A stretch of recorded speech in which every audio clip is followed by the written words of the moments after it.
Okay, we're live. Okay, That's great. okay. Yeah, Are we just live? stay logged in, but you can be on standby, but yeah, just stay logged in. Okay, so we'll just hit the record. I mean, I'm not sure if this is going to be worth uploading later, but I'll just hit record anyway. Okay, so I'll start off by saying good afternoon in the Philippines. Today, Ernell is a little bit busy with assignments and whatnot, so I'll be hosting.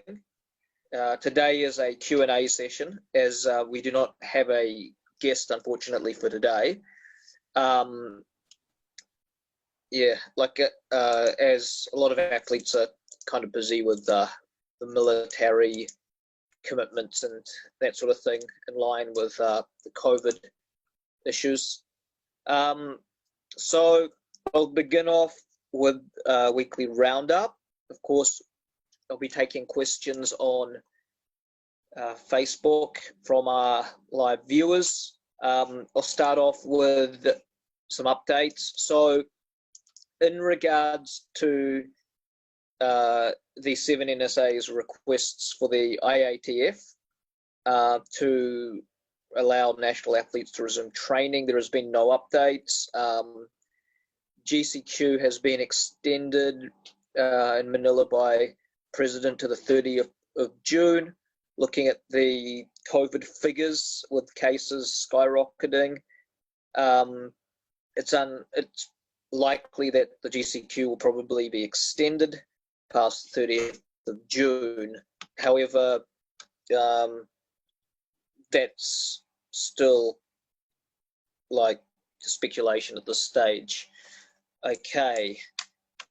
The next thing I'll bring up is in the recent news, US sprinter Christian Coleman has tested positive for a banned substance, so that also was in the news.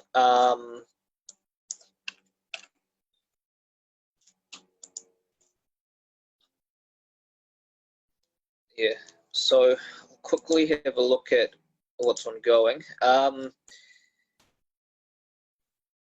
So EJ Obiena's likely to be the first Filipino athlete who will be competing this year. His competition is scheduled for August the 14th in Monaco, so that's the Diamond League, which is coming up. I'll just go through some polls and updates we have on our websites, on our various groups and websites that we're running at the moment.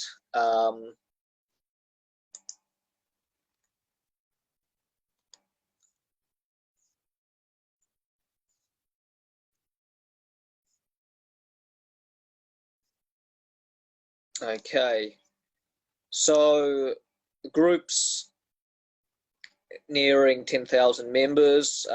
We have appointed 2 new moderators, Coach Anthony Valdez of Dasmariñas and Geraldine Bernardo from the Sports Council. Been looking at some videos. We've got some videos posted up by Stephen Newton, aka Talking Chinoy, regarding a series of half marathon videos on his YouTube channel. He recently featured Romnick Dargo. Now, looking through the website a little bit further, we have posted quite a lot of archival videos on Lydia De Vega, 1982-1986 Asian Games result videos, where she won, of course, both the 1 and the 200 meters at those events. We've tried to secure Lydia De Vega for an interview, but as she has work commitments she's catching up with in regards to the COVID, we haven't been able to secure an exact date yet for Miss Lydia De Vega, although she did post some rather positive feedbacks on the videos that we provided on the website, on the YouTube channel. Okay, what else? Okay. Yeah, in regards to in regards to Christian Coleman,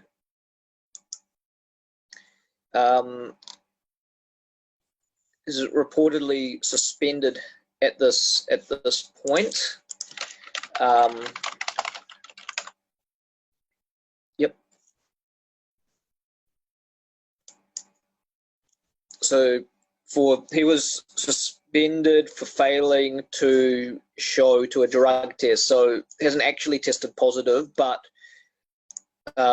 failed to turn up or failed to be present for a mandatory drug test.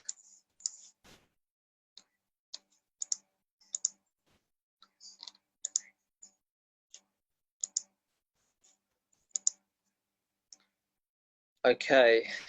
I'm now just checking to see if we have any queries or questions or anything like that. Just welcoming back Ms. Marisol Songa to the room. Now just looking at viewers.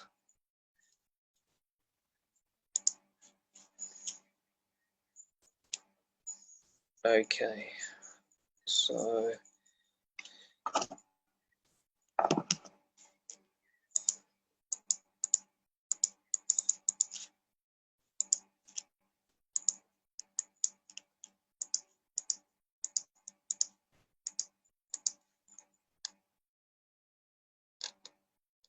okay, there seems to be some issues with people trying to log into the room. I'm just going to address what they are.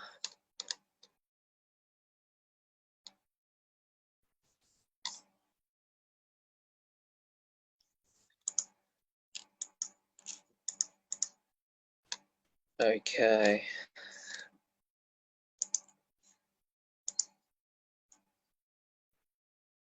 So just checking.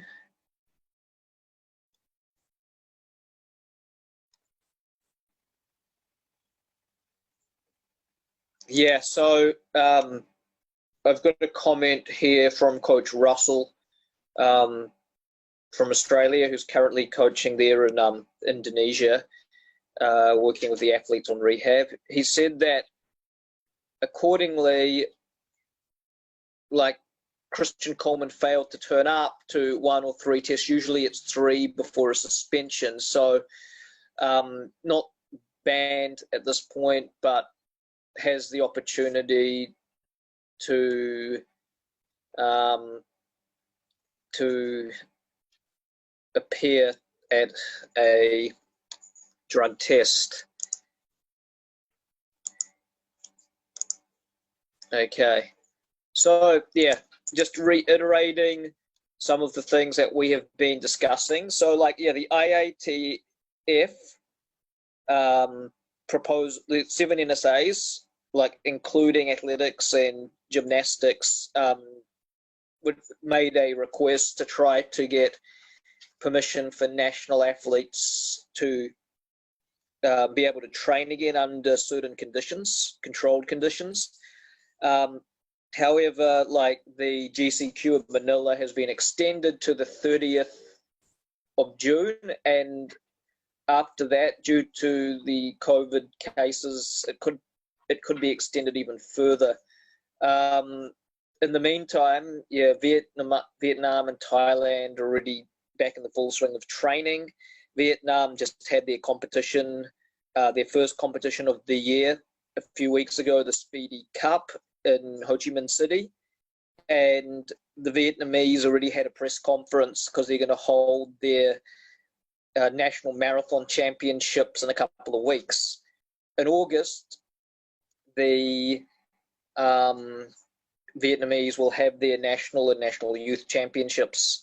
Meanwhile, in the Philippines, the national championships are scheduled for December, and the ASEAN School Games in Dumaguete are scheduled for November, but the DEPED has assured that those would push through. When I messaged them a query about the ASEAN School Games, which the Philippines will host, they assured me that they will still be hosting that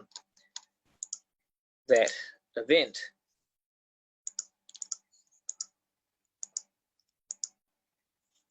Okay. Now, another interesting thing I read today in the Tribune was regarding how the Philippine Track and Field Association was strongly behind Ms. Christine Velasco, who we interviewed the other week qualifying for the Olympic Games. The standard for the Olympic Games for the women's marathon is 2 hours, 29.30 seconds. Currently, the athlete's best is 2 hours, 52. So regarding that, it'd be quite a jump in terms of improvement. I was looking at the other method. The quotation from the Philippine Track and Field Association was they were looking at the other means of qualification, which is by sending the athlete to a lot of competitions to amass, enough points to get in with the secondary qualification system. Looking at the women's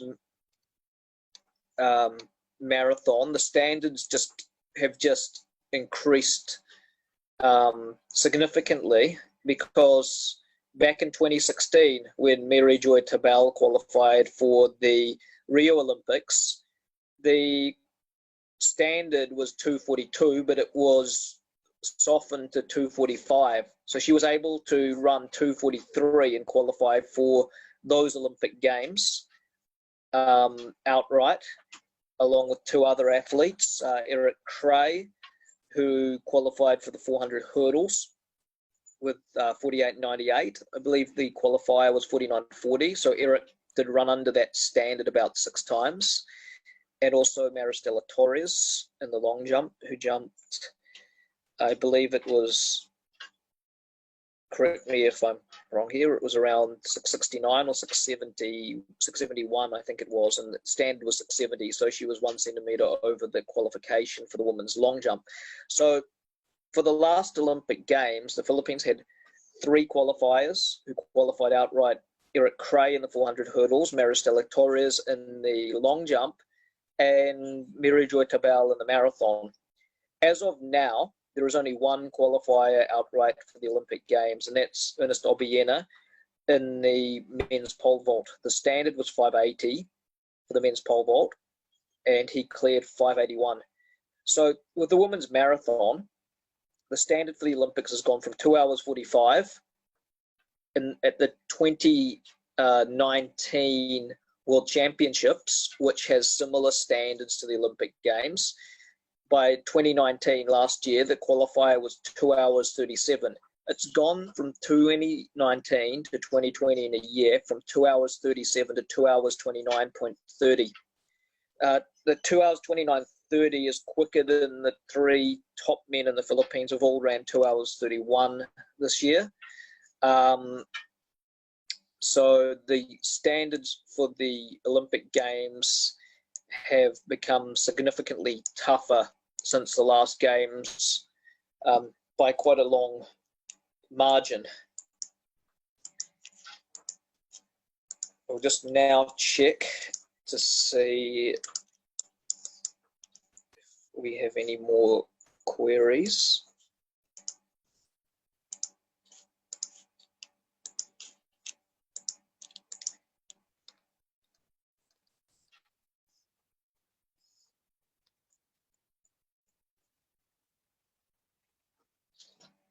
Okay. So we have 5 viewers at the moment. Oh, I see. Yeah. So just a shout out to all the people watching and viewing at the moment. A shout out to Ms. Marissa Songa, Ernel Labara, our co-host, Coach Russell from Australia and Indonesia. I saw also our regular Coach Anthony Valdez of Des Marinas, Lurie Gale also, Albert Briones. So, yeah, so thank you everyone for tuning in.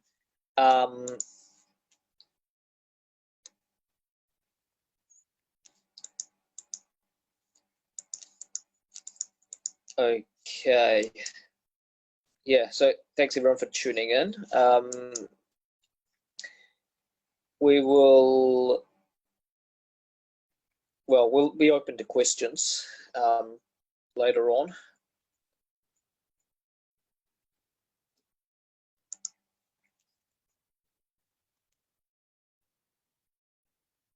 Okay. So yeah, like as well with the NCAA in the Philippines, the consensus is that there's going to be just 4 sports being played next season: athletics, swimming, volleyball, and basketball. That's obviously due to with a lot of schools having to cut back their budgets significantly to cope with the COVID issues. Now, just going through we've gone through the group and the site. Now I'm just going to quickly go through the page to see what's trending at the moment. Okay. Yeah, so we've been going through the site and just posting, reposting old results, old videos, just as there's not like really that much happening, during the COVID, in terms of like anything else but planning, in regards to sport. Something I want to highlight is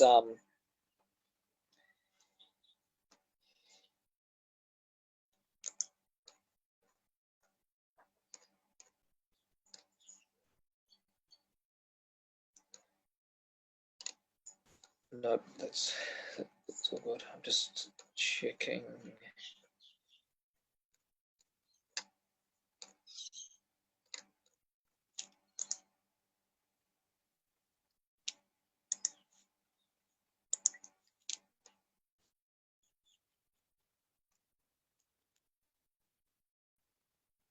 Oh yeah, interesting article regarding the situation at the moment from the Philippine Star with this quote. In the meantime, a select few athletes, mostly those qualified for the Tokyo Olympics and those fortunate enough to have sponsors, have been able to maintain their training. We still don't know to what end, though. As previously stated, everything's still up in the air. What is clear is that nobody knows what they're training for. They're all in a holding pattern indefinitely. Our hope is that the difficulty of earning for the last 3 months plus has not disillusioned them on being athletes. They need to make a living, and to survive has taken precedence. And once you've stopped training for a prolonged period, it's very difficult to regain the sharpness you had before. So the reports have been, and it like this links into difficulty into securing guests on the show, is a lot of national athletes, because the Philippine Sports Commission had cut the funding or the pay of the athletes and the coaches by about 50%, are now looking at, the training issue is the training, and the next 2021 SEA Games is sort of like in the back of the minds of a lot at the moment, because athletes have got that 50% less salary, so they're prioritizing their commitments if they're in the armed forces, if they have other means of making money at this stage to get by. So the emphasis is not really so much on training for most at this point, based on what's been heard.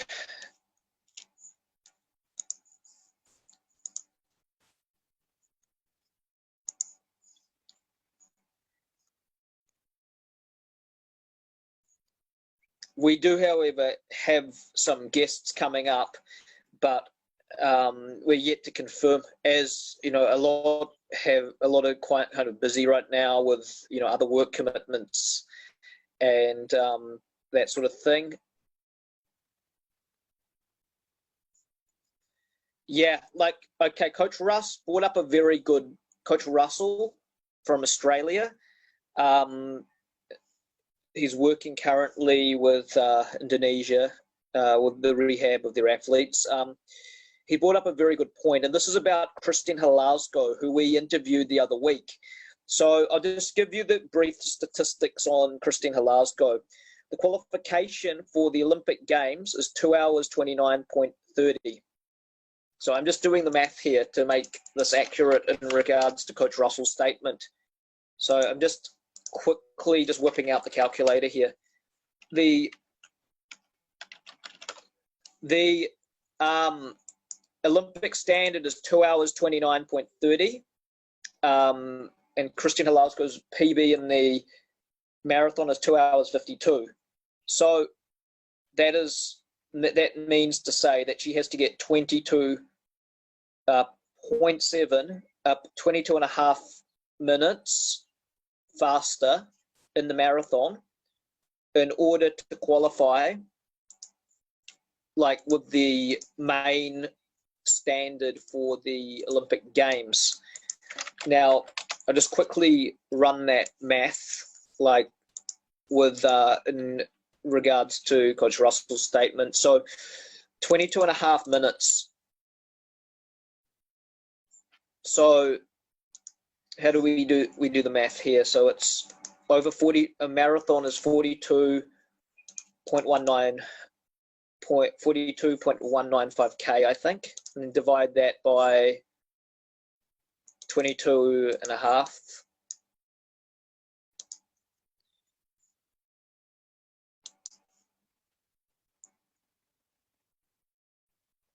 Yeah, so Coach Russell has stated she has to improve by 5.6 kilometers to run the qualifying time. Do you think that is possible, or 18 seconds faster per kilometer? So 2 hours 29.30.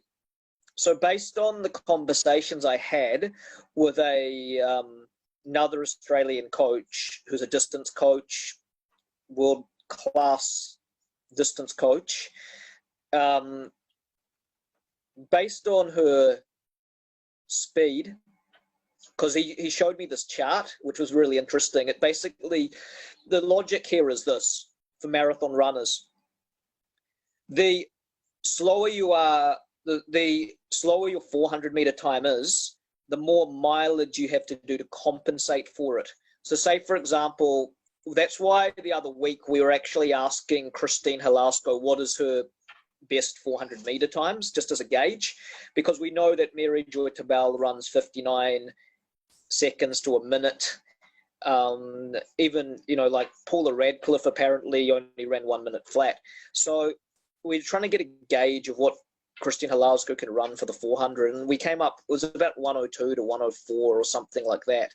So the thing is with that sort of speed for the 400, that would require a lot of mileage. I'm not exactly sure, because the question wasn't answered when I put it forward, but I might have to ask her coach, is regarding the amount of mileage that Christine's actually doing.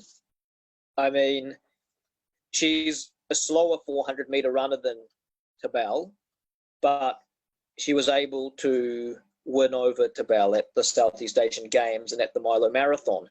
So does that indicate perhaps that she is doing more mileage than Tabel in order to compensate for being slower than Tabel in terms of foot speed?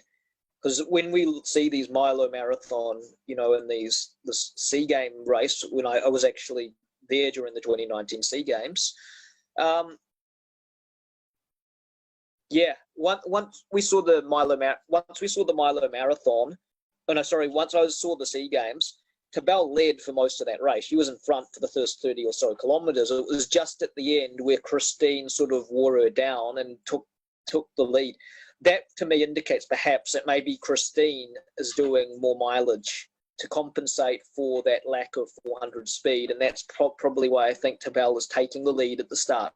Again, my specialty is I'm more in sprints, a bit of middle, long coaching, but like long distance coaching is all new to me. But based on discussions I've had with with experienced long distance coaches and based on my own observations and my statistical knowledge, I suspect that Christine is probably doing more mileage than Tabel, but I would have to talk to either coaches if that information could be provided to come up with a more accurate understanding of what's going on there. But yeah, so Coach Russ says the 400 time is so relevant and works on so many distance events. That's absolutely right.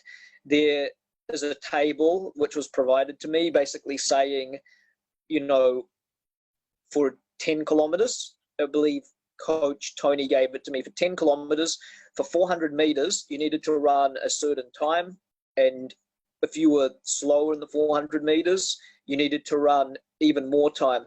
Coach Tony actually gave me the example of a marathoner called Derek Clayton in the 1950s or in the 1960s, I think it was. And the guy was only like a 56-second 400-meter runner, yet he was one of the best marathoners in the world because he did a lot of mileage to compensate for the 56 for 400. It's like almost like a woman's time, but he was able to do the mileage so he could still convert. He had all that mileage in him, so he had the stamina to sort of hold that sort of cadence in the marathon. So it is very important. Like the quicker you are in the slower distances, the better you are in the longer distances, because you don't have to do as much endurance and endurance work if you've got the speed already. If you don't have the speed, you need to in long distance events, you really need to do that extra mileage to compensate for it.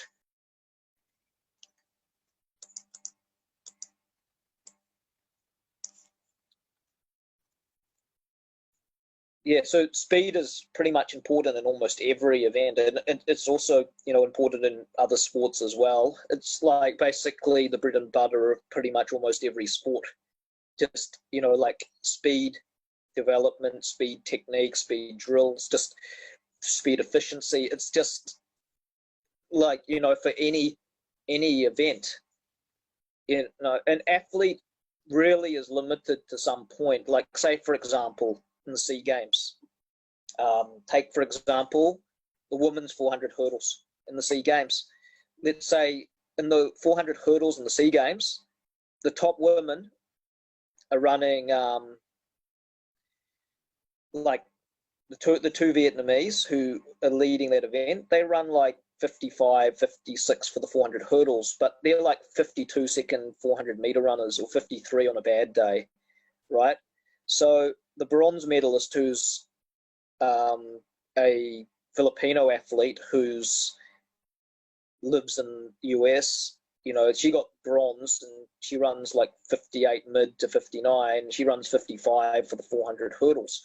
That basically means that, if you even want the bronze at the SEA Games, you need to be able to run 55, 56 for the 400 meters. I mean, if you're running, 57, 58, that's more. Like even if you're running 57, 58, that's not even enough raw speed to even land a bronze at the SEA Games 400 hurdles for women. So, like, let's say, for example, if you're running, like, for example, and then look at the women's 800 at the SEA Games, right? That the Vietnamese girl who wins that event, she runs about her PB is a 2:05. She's a 55, 56 second 400 meter runner. Then the other two are about 57. So if you're 57, then, you know, maybe you've got a medal chance, but you're not going to win with 57 in the 400 and the 800 meters if the Vietnamese woman's running 55, 56. So then, you know, if you're looking at 57, 58, you're looking more towards the 1500 meters at the SEA Games, because that sort of speed is like, you know, like that is the speed that you need that convert for the 400, that will convert to that 1500 meters to actually get the times that are needed to win the event. So, yeah, like, I mean, with speed development and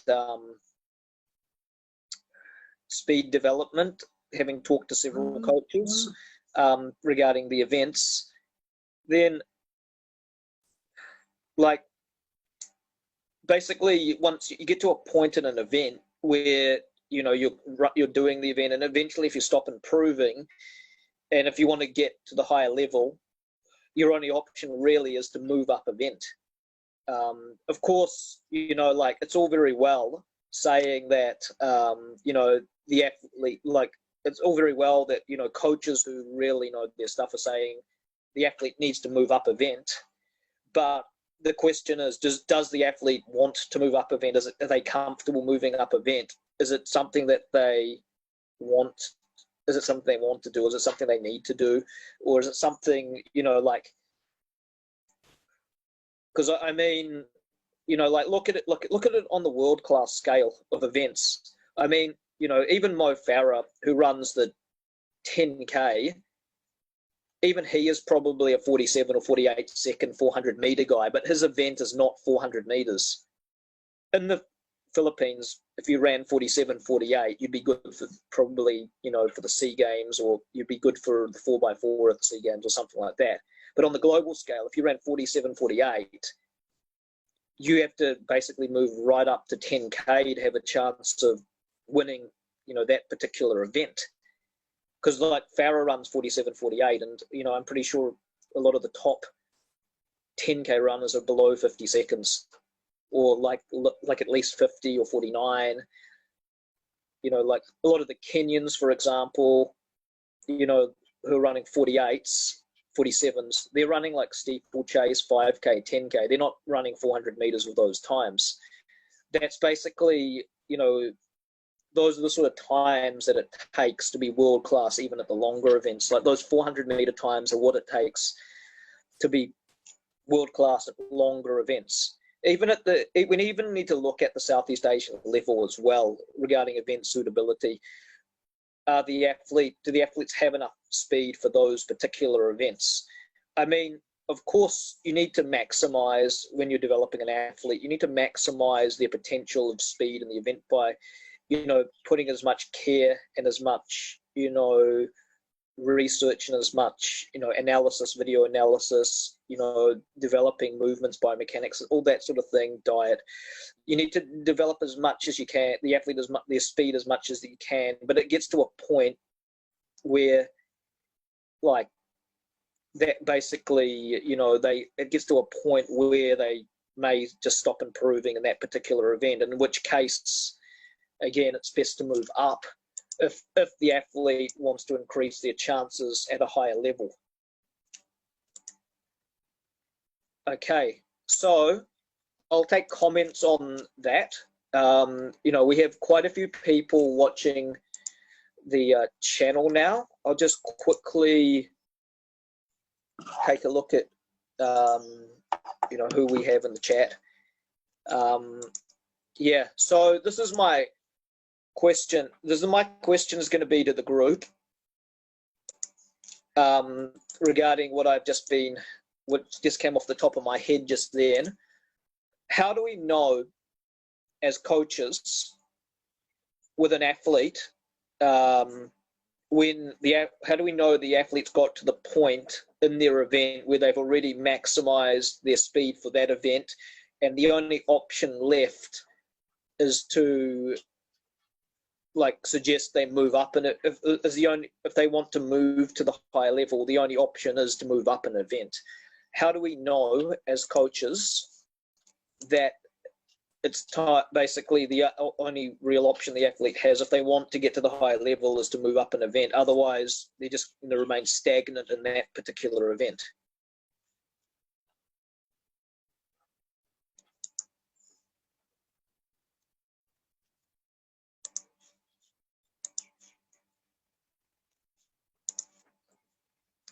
I'm just having a quick look at our viewers to see.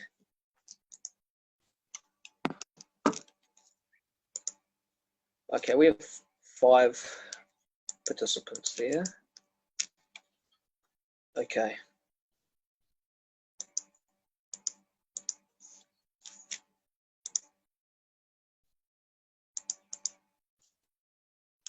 Nope, that's all good.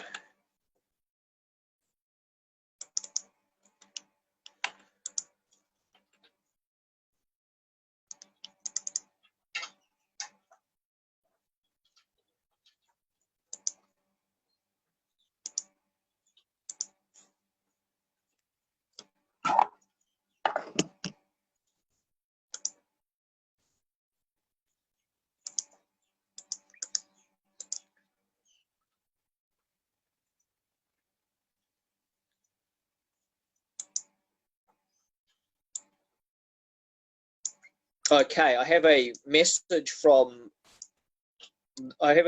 posted to me by the obstacle course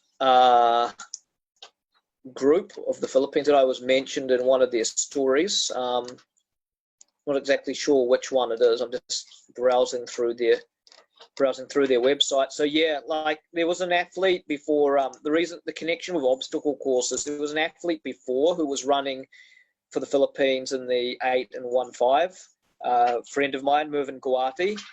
He was, despite being a SEA Games bronze medalist, he was removed by the Track and Field Association, and so he ended up going over to obstacle course racing.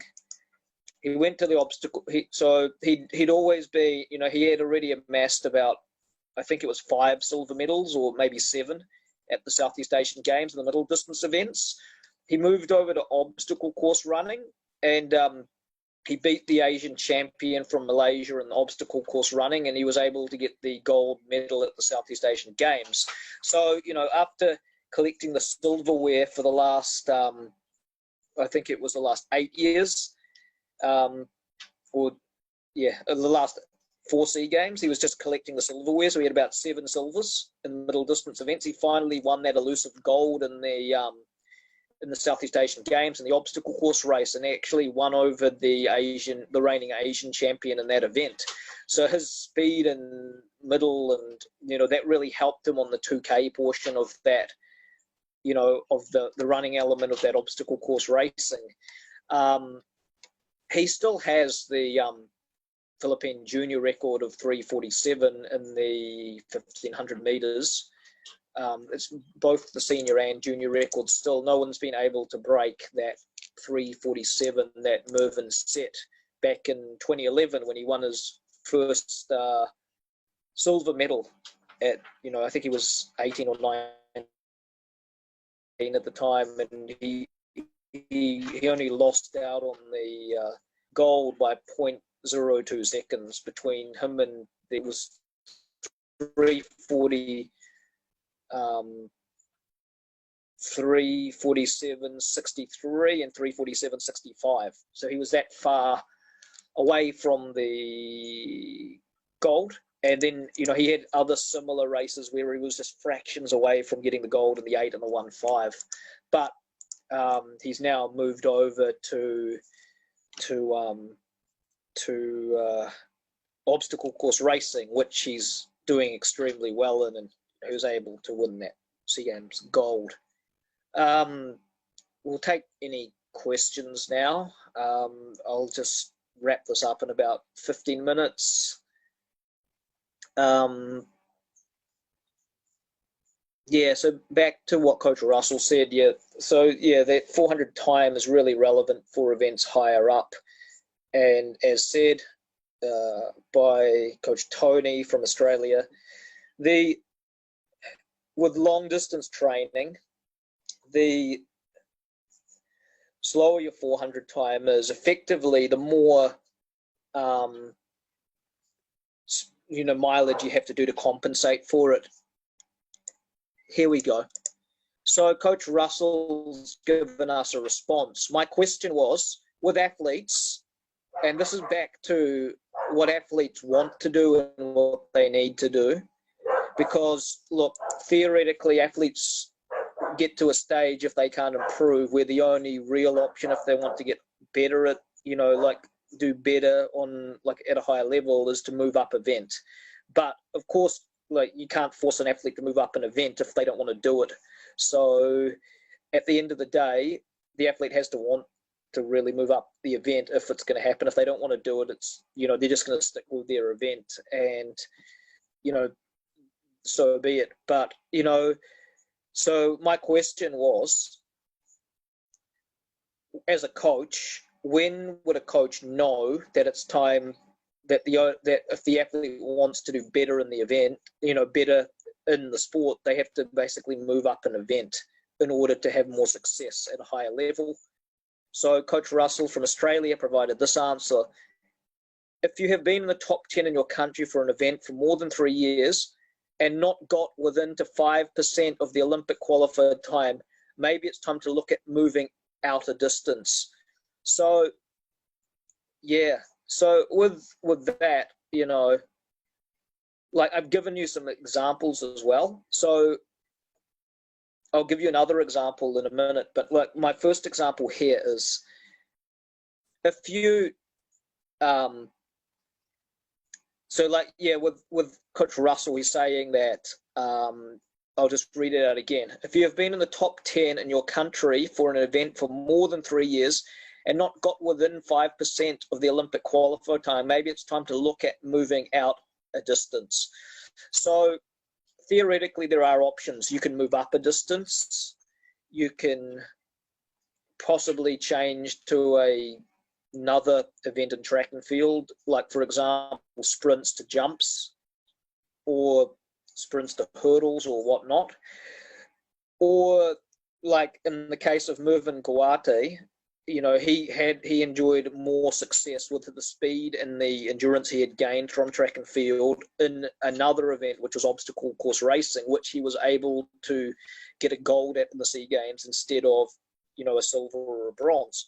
In fact, since he's relatively new to that event, we expect that he can probably do quite well even at the Asian level, because there's not many guys who are running 3:47 for the 1500 at the Asian level in the obstacle course racing courses. So, we wish him well, and he's obviously enjoying a lot of success now in that event, and what he did in track really helped him have an advantage in that particular event. Now, I'll give you another example. This is an event that I feel that the Philippines could be really good at, but not enough emphasis is really put into it, is the walks. I had a friend in New Zealand, where I'm from, called Quentin Rue, and he was from the town nearby where I was from, and he only was able to get to about 1 minute 54 in the 800 meters. Now, 1 minute 54, in the 800 meters, you're not going to get very far with that sort of time. I mean, you probably struggle to make the back of the final of the New Zealand Nationals with 1 minute 54. So he wasn't really going anywhere with that event. So he made the decision, to move to the walks, to try the walks. So he went from middle distance to the walks. And, at first he thought it was a bit of a crazy idea, and he thought, he didn't know where it was going to go. But he won his first national title at the New Zealand Nationals. I think it was 10 or 20K walk on the track. And, he was so excited about the fact that he'd won in his new event that he got disqualified because he did a roly-poly over the line, and then they DQ'd him from the event. But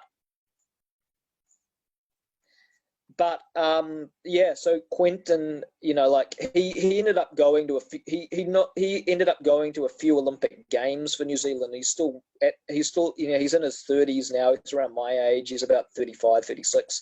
He's still representing New Zealand in the walks. So he's been representing New Zealand in the walks for about 10 plus 10, 12 years now. He would never have gotten to go to the Olympic Games in the middle distance events if he'd stuck with the 800, you know, and his 154. But because he made the investment and the decision to try out an event which, you know, his middle distance speed would be enough for, but even though his middle distance speed wasn't enough for, probably, you know, wasn't enough certainly for the middle distance events, and may not even been enough for the long distance events, he went to the walks. And he won, you know, he went to he qualified for the Olympics in the walks. He never would have got to go on that Olympic journey if he had stuck to the middle distance events and didn't go outside his comfort zone and try an event which he really could excel at. So yeah, so like with the walks, the other thing about it is that it's not dominated by a particular group. Like, for example, if you think about long distance, most of the athletes that dominate the long distance events are East Africans, like Kenyans, Ethiopians, Somalians, like people from those countries. A lot of the best sprinters, even though there are some outliers, most of the best sprinters for the niche, most of them are of West African descent. So that gives a higher percentage of those fast twitch muscles. So like that's a higher advantage in those events. So the thing is with the walks is that, you know, like it's the winners in the walks are shared between a lot of different countries. Even a little country like Ecuador, it has its only gold medal in the men's Olympic walk event. So it's an event, the walks is an event which everyone kind of almost genetically has an even chance in. You don't see the walk being dominated by East Africans, for example, or West Africans. It's sort of like well spread out. Okay, I have a question here from Mr. Yeah, so my suggestion was that and I put a poll up that, you know, like if we have like a 151 or a 152 800 meter runner, if they move up to the walks, they could really be, you know, suitable for Southeast Asian Games gold level, because no one in the Southeast Asian Games and the walks has the speed of that, you know. Or they could be even, you know, like if Quentin can be a 154 guy and he can, you know, like he can qualify for the Olympic Games, if someone who's faster of 151, 152 could be at least that. But I'm just having a read regarding a comment back from Mr. Lafferty regarding my thing about the walks. This also depends on some weird factors like hip rotation and flexibility of the piriformis muscle. I sat on a committee 35 years ago with the then US national coach in walks, and we would have these discussions about moving some athletes from distance to walks. He had a very interesting measurement system which defined feasibility. His point was not all distance runners can move to walks. He would tape them and measure rotation, and he had a standard piriformis stretch test. If they failed that, he wouldn't take them. So yeah, so it's about hip rotation and other factors as well. But, you know, we never know until we try for those particular events. You know, we need to, like, some of them may have those attributes that are required for that particular event. Actually, funny thing with the walks is I'm not doing a great deal of coaching right now because of the COVID, but I was working towards my level 3 sprints, you know, while I had the chance to do it, because, you know, like once you've got, you know, hordes of athletes, you don't have that much time left to do the accreditation type stuff. So actually I was talking to a local club. They actually were asking me, you know, like for the speed work and stuff, if I could help work with some of their walkers, the speed type of stuff. So I said, okay, I'll have to think about it and get back on that. And I had to consult some walks coaches because I don't actually know, you know, I haven't coached walks before, so I'd hate to, you know, give the wrong advice or anything like that. So yeah, it's like when I first started coaching middle, I didn't know anything about middle, so I had to go to a UK coach and, you know, get templates and get advice from him on how to do it, because I'd only coached sprints prior to when I started coaching middle, but, you know, I had to learn how to do it. Same with hurdles, you know, in the you know, like theoretically, I should know hurdles better than I know middle distance, but like, you know, it's still, I've only worked with a couple of hurdlers and, you know, they've been young hurdlers, so I haven't really had, you know, that hands-on experience coaching hurdles. But like, again, that's part of my development plan for level 3 is to work on the hurdles a bit more, because I haven't done enough coaching in that particular event. Okay, so we're verging towards the end of today's discussion. I'll just see if we have any more questions, and then I'll wrap this up regarding today.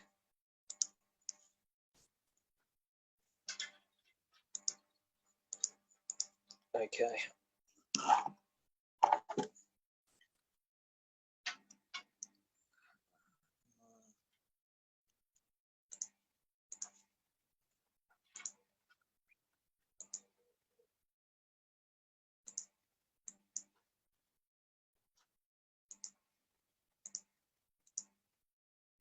I'm just having a quick look. I'll probably wrap this up soon.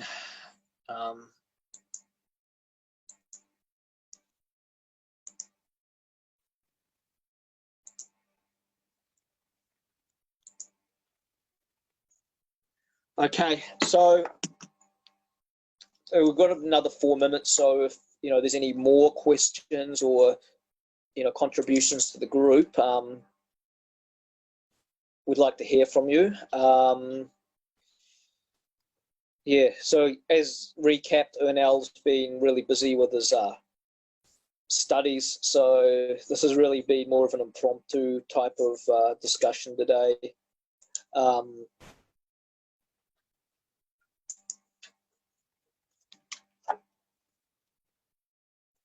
Yeah, so that's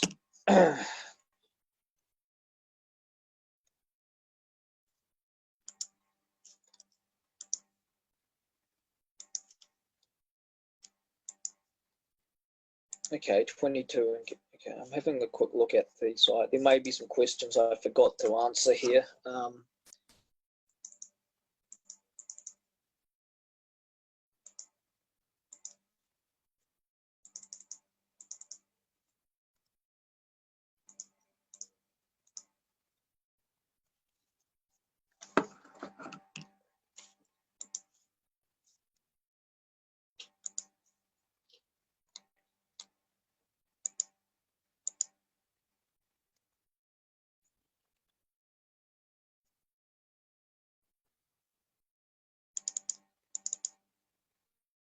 Just having a quick look at the good old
Okay.